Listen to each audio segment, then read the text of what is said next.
guys, how you doing? It's Thomas here from Perilla. Hey guys, it's Andy from Perilla. This is our second update. Checking in with you guys. It's been about 10 days-ish. Like 2 weeks. About 2 weeks since we last updated. I think it's important to kind of talk about some of the changes we've made. We've definitely streamlined the menu to items that have a longer shelf life. We're also adding a pantry list to our menu, which is all of our dried goods. Normally we would not sell, but we're just in a situation where we kind of need to figure out how to get some sort of income. I think our main concern right now is the health and safety of our staff and our families, and I think it's the least we can do even to provide food and sustenance for not only the community but also to the front line, to the doctors, the nurses. Yeah, we had an opportunity today to serve Northwestern Memorial, which is a pretty major hospital here in Chicago in the downtown area. It was just like another reminder of like what we do, which is we serve people, and having the opportunity today to like serve people that are really serving the community right now.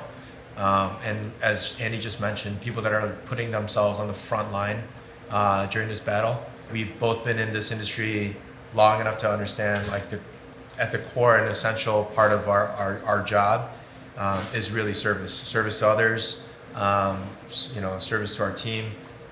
So it was just a really great, not only just experience, but reminder to both of us, what we get to do, what we're allowed to do. I think what I'd like to think of as like being fortunate to do in this job, in this career, in this industry, which is always really great.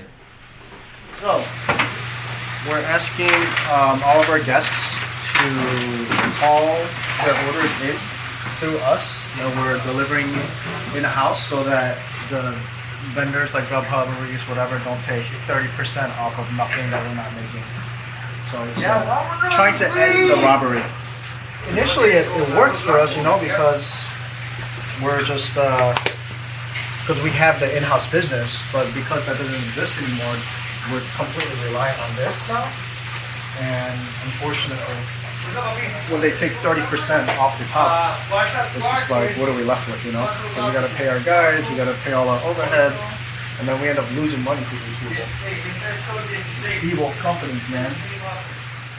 So there are a plethora of loans and grants being pushed out right now.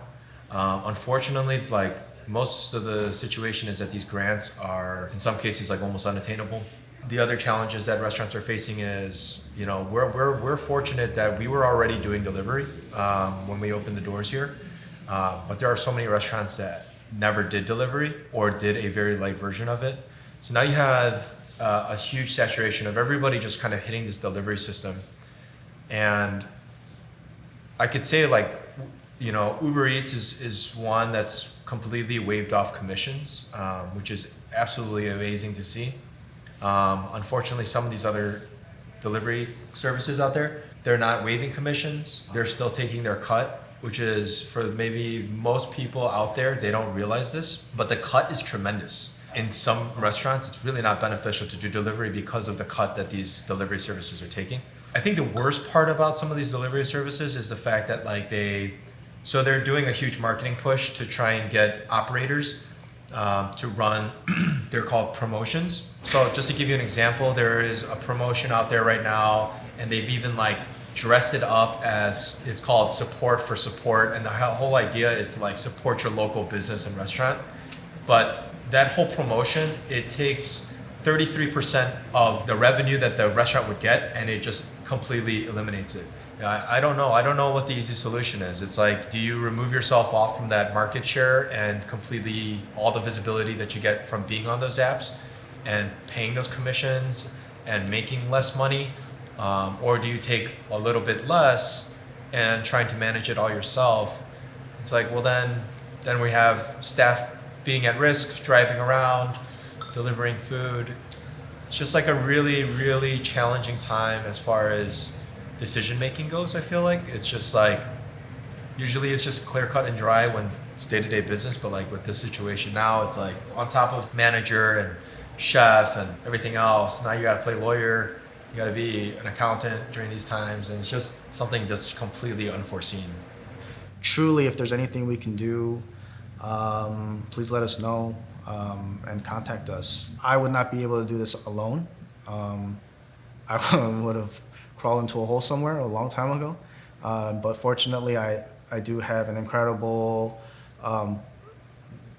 family to fall back on. And yeah, like if we can be that for you, please let us know.